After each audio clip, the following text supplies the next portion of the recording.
Umbrella, capítulo 2. Jill ficou profundamente aliviada ao ouvir a voz de Wesker. Enquanto ia na direção da porta aberta do escritório do Stars, ela viu um dos helicópteros decolando assim que chegou. Certa de que eles foram sem ela, e ela queria muito estar nesse caso desde o começo. O RPD já estabeleceu um perímetro de busca, transpondo os setores 1, 4, 7 e 9. São as zonas centrais a qual estamos preocupados, e o Bravo vai pousar aqui. No mínimo, ela estava muito atrasada. O Wesker sempre conduz reuniões do mesmo jeito. Discurso atualizado, teorias, depois pergunta e resposta. Jill respirou fundo e entrou na sala. Wesker estava apontando para um mapa fixado na frente da sala, com pontos coloridos onde os corpos foram encontrados. Ele mal interrompeu seu discurso enquanto Jill ia rapidamente para sua mesa, sentindo-se como se tivesse voltado para o treinamento básico e chegado atrasada. Chris Redfield deu um meio sorriso assim que ela se sentou, e ela acenou de volta antes de olhar para o Wesker. Ela não conhecia os outros da equipe tão bem como Chris, que deu bastante apoio a fim de fazê-la sentir-se bem-vinda. Depois de um voo nas áreas centrais, tendo eles feito o relatório, nós teremos uma melhor ideia de onde concentrar nossas atenções. E a respeito da mansão de Spencer, Chris perguntou. Está praticamente no meio do local dos crimes. Se nós começarmos por lá, poderemos conduzir uma busca mais completa. E se as informações do Bravo apontarem para essa área, com certeza nós investigaremos lá. Por enquanto, eu não vejo motivos para considerar isso uma prioridade. Chris olhou duvidosamente. Mas nós temos a palavra da Umbrella que a mansão é segura. Wesker apoiou-se em sua mesa, sem expressões no rosto. Chris, todos nós queremos chegar no fundo disso, mas temos que trabalhar como um grupo, e a melhor opção aqui é fazer uma busca pelos excursionistas desaparecidos, antes de tirar conclusões. O Bravo vai dar uma olhada e nós agiremos de acordo. Chris enrugou a testa e não disse mais nada. Jill hesitou em girar seus olhos para o pequeno discurso de Wesker. Ele estava fazendo a coisa certa tecnicamente, mas esqueceu da parte cuidadosa de se agir, como Irons queria. Irons deixou isso bem claro durante as investigações. Ela não ficaria tão irritada se Wesker não se apresentasse como um pensador independente, um homem que não jogava com cuidado. Ela se uniu ao Stars porque não aguentava mais tanta besteira da burocracia que dominava a lei de aplicação, e a desobediência de Wesker ao chefe era irritante. Bom, e não se esqueça de que você teve uma boa chance de terminar na prisão, se não tivesse mudado de profissão. Jill, vejo que você arrumou tempo para vir. Ilumine a gente com um de seus brilhantes pontos de vista. O que você tem para nós?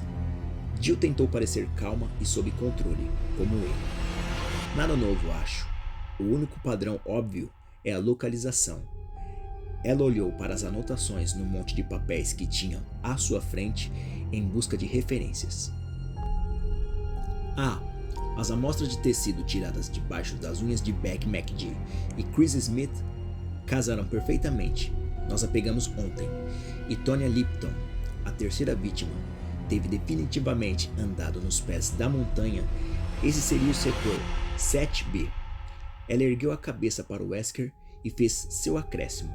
Minha teoria até este ponto é que há um possível culto ritualista escondido nas montanhas, 4 a 11 pessoas fortes, com cães de guarda treinados para atacar intrusos em seu território. Extrapolou. Wesker cruzou seus braços esperando. Pelo menos ninguém riu. Jill voltou para o material. O canibalismo e desmembramento sugere comportamento ritualístico, tal como a presença de carne decomposta encontrada em algumas das vítimas, como se os assassinos estivessem carregando partes de vítimas anteriores para seus ataques. Nós pegamos amostras de saliva e tecido de 4 pessoas diferentes, apesar dos relatórios de testemunhas sugerirem 10 ou 11 pessoas. As vítimas mortas por animais foram encontradas nos arredores, sugerindo que eles vagavam em algum tipo de área fora dos limites. Os sinais de saliva parecem ser caninos, apesar de ainda haver dúvidas. Ela terminou. O rosto de Wesker não mostrou nada, mas ele acenou devagar. Nada mal. Nada mal mesmo. Contradizendo, Jill suspirou. Ela odiava ter que contrariar a própria teoria, mas fazia parte de seu trabalho. Mas, honestamente, a parte mais encorajava claro e racional pensamento, o Stars treina seu pessoal para não se fixar em um único caminho para a verdade. Ela conferiu suas anotações de novo. É altamente improvável que um culto desse tamanho pudesse andar por aí, e os assassinatos são muito recentes para serem locais. O RPD teria visto sinais antes, algum motivo para esse tipo de comportamento. Além disso, o nível de violência pós-morte indica criminosos desorganizados e que geralmente atacam sozinhos. Joseph Frost, o especialista em veículos do Alpha, falou do fundo da sala. E a parte do ataque animal funciona como um tipo de proteção de seu território e tudo mais. Wesker pegou uma caneta e foi para a lousa próxima à sua mesa, falando enquanto andava. Concordo. Ele escreveu territorialidade na lousa e depois virou-se para ela. Algo mais? Jill balançou a cabeça, mas se sentiu bem por ter contribuído. O aspecto do culto era fora do comum, mas foi tudo que ela conseguiu informar. A polícia certamente tem algo melhor. Wesker voltou sua atenção para Brad Vickers, que sugeriu ser uma nova tendência de terrorismo e que as demandas seriam feitas em breve. Wesker colocou terrorismo na lousa, mas não parecia muito a favor da ideia, nem mais ninguém. Brad voltou rapidamente para seu fone para monitorar o Bravo Team. Joseph e Barry não tinham ideias e a visão dos assassinatos de Chris já era bem conhecida, mas vaga. Ele achava que havia um ataque organizado e que influências externas estariam envolvidas de algum modo. Wesker perguntou se ele tinha algo novo. Enfatizando novo, Jill percebeu, e Chris balançou a cabeça, parecendo deprimido. Wesker tampou a caneta preta e sentou na ponta de sua mesa, focalizando pensativamente o espaço vazio da lousa. É um começo, disse. Eu sei que vocês já leram os relatórios da polícia e ouviram o depoimento das testemunhas. Aqui é Vickers, câmbio. Do fundo da sala, Brad falou em seu fone, interrompendo Wesker. O capitão diminuiu a voz e continuou. Até agora, não sabemos com que estamos lidando, e sei que todos nós temos algumas preocupações sobre a atuação do RPD na situação. Mas agora que nós estamos no caso, O quê? Com o aumento da voz de Brad, Jill se virou como todos fizeram. Ele estava se levantando agitado, pressionando o fone em sua orelha com uma mão. Bravo Team, responda. Repito, Bravo Team, responda. Wesker se levantou. Vickers, ponha no alto-falante. Brad apertou um botão no painel de controle e o claro som da estática preencheu a sala. Jill tentou ouvir a voz humana no meio do zumbido, mas por alguns tensos segundos não houve nada. Entendido. Mau funcionamento. Nós teremos que... O resto foi perdido na estática. Parecia ser Enrico Marini, o líder do Bravo Team. Jill mordeu seu lábio inferior e trocou um preocupado olhar com Chris. Enrico parecia frenético. Todos escutaram por mais um momento e nada mais apareceu. Posição, Wesker perguntou. Eles estão no setor 22, extremidade de C. Mas eu perdi o sinal. O transmissor está desligado. Todos estavam abalados. O transmissor do helicóptero foi projetado para continuar funcionando. Não importa o que tenha acontecido. O único modo dele parar é ter acontecido algo grande. O sistema inteiro apagar ou ser danificado seriamente. Algo como um acidente. Chris sentiu seu estômago dar um nó ao reconhecer as coordenadas. A mansão de Spencer. Marini disse algo sobre mau funcionamento. Tem que ser uma coincidência, mas não parecia uma. Os Bravos estavam com problemas e praticamente em cima da velha mansão da Umbrella.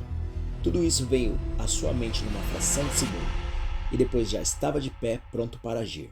Wesker já estava em ação. Ele endereçou o time enquanto pegava as chaves indo para o armário de armas. Joseph, arrume o painel de controle e tente contactá-los. Vickers, equipe o helicóptero, eu quero nós prontos em 5. O capitão destrancou o armário enquanto Brad dava o fone para Joseph e saía da sala. A porta reforçada de metal abriu, revelando um arsenal de rifles e revólveres pendurados em cima de caixas de munição. Wesker voltou-se para os outros, suas expressões mais vazias do que nunca, mas sua voz rápida e autoritária. Barry, Chris, levem as armas carregadas e seguras para o helicóptero. Jill, pegue os coletes e mochilas e nos encontre na cobertura. Wesker tirou uma chave da argola e jogou para ela. Eu vou falar com Irons para nos dar cobertura, Wesker disse. Depois gritou. 5 minutos ou menos, pessoal, vamos lá. Jill foi para a sala dos armários e Barry pegou uma malas de equipamento vazias do fundo do armário, acenando para Chris. Chris pegou uma segunda mala e começou a carregar caixas de munição, cartuchos e clips, enquanto Barry manipulava cuidadosamente as armas, verificando cada uma. Atrás deles, Joseph tentava contatar o Bravo. Chris pensou novamente sobre a proximidade do Bravo Team à mansão de Spencer. Havia uma conexão? E se sim, como? Billy trabalhava para a Umbrella. A mansão era deles. Chefe? Wesker, nós acabamos de perder contato com o Bravo. Nós vamos partir. Chris sentiu uma súbita descarga de adrenalina e passou a trabalhar mais rápido, sendo que cada segundo contava. Poderia significar a diferença entre a vida e a morte de seus companheiros. Um sério acidente era improvável. Os Bravos estariam voando baixo e tinham um bom piloto. Mas se aconteceu depois que desceram. Wesker rapidamente passou a informação a Irons por telefone, depois desligou e juntou-se a eles. Eu vou ver se nosso helicóptero está pronto. Joseph, tente por mais 1 minuto e depois entregue para os outros rapazes. Você pode ajudar os dois aqui a levar equipamento lá para cima. Veja-os lá em cima. Wesker acenou e saiu, seus passos fazendo alto barulho no corredor. Ele é bom, Barry disse, e Chris concordou. Era bom ver que o novo capitão falava pouco. Chris ainda não estava certo sobre o que sentir sobre a personalidade dele, mas o respeito pelas habilidades de Wesker estava crescendo a cada minuto. Responda, Bravo. Entendido? Repito. Joseph continuou pacientemente, seus pedidos se perdendo no nevoeiro de estática que enchia a sala. Wesker caminhou pelo deserto corredor, cruzando as 2 salas de espera do segundo andar, acenando rapidamente para 2 policiais em frente à máquina de solda. A porta para o lado de fora estava meio aberta. Uma leve e úmida brisa cortava o abafado ar do lado de dentro. Ainda estava claro, mas não por muito tempo. Ele esperava que isso não fosse interferir na missão, mas pelo visto irá. Wesker virou à esquerda e desceu o corredor que levava ao helicóptero, conferindo mentalmente uma lista de tarefas, procedimentos, armas, equipamentos, relatórios. Ele sabia que tudo estava em ordem, mas conferiu de novo. Ele gostava de pensar em si mesmo como um homem de precisão que leva tudo em consideração e decide o melhor curso de ação depois de estudar os fatores. Controle é o dever de qualquer líder competente. Mas para esse caso, ele tirou isso da cabeça antes de ir longe demais. Ele sabia que devia ser feito, e ainda tinha tempo. Tudo que ele devia se concentrar agora era em trazer os Bravos sãos e salvos. Wesker abriu a porta no final do corredor e saiu no brilho do início da noite.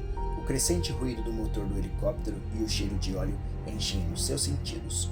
O pequeno heliporto de cobertura era parcialmente guarnecido pela sombra de uma envelhecida torre d'água, e vazio exceto pelo helicóptero cinza bronzeado do Alpha. Pela primeira vez, ele imaginou o que aconteceu com o Bravo. Ontem, Joseph e um recruta checaram ambos os pássaros, e eles estavam bem. Ele tirou essa linha de pensamento da cabeça enquanto ia para o helicóptero.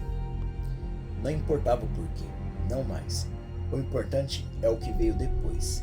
Espere o inesperado, esse era o lema do STARS. Significava basicamente estar preparado para qualquer coisa, não espere nada. Esse era o lema de Albert Wesker.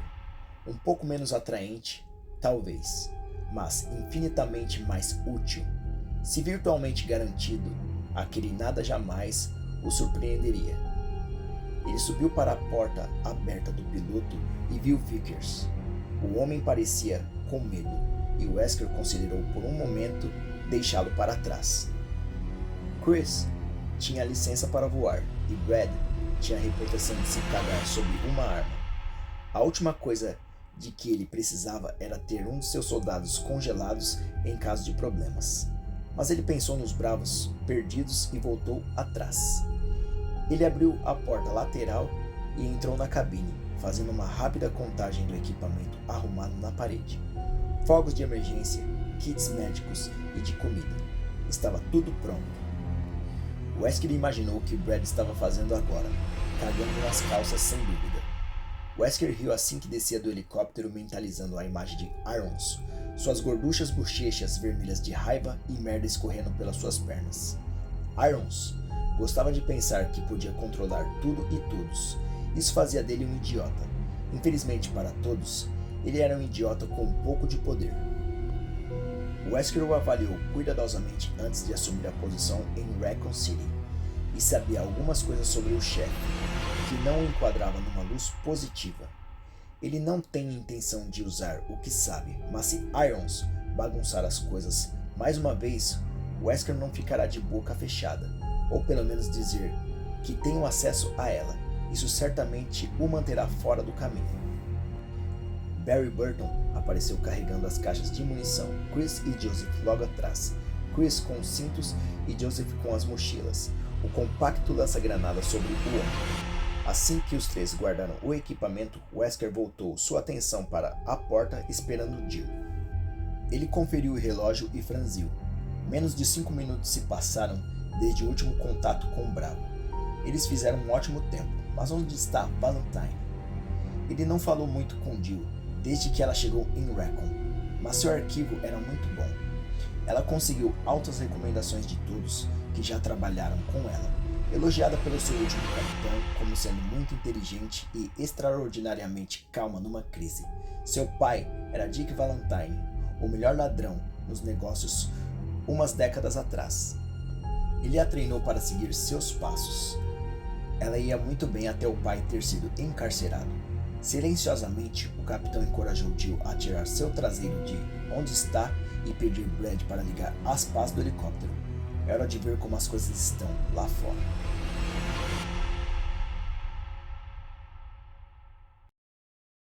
Fim do capítulo 2. Deixem seus likes, seus comentários para crescermos essa comunidade e irmos para o capítulo 3. Se vocês ainda não ouviram o prólogo e o primeiro capítulo desse audiobook, cliquem nos cards ao fim desse vídeo. Até mais.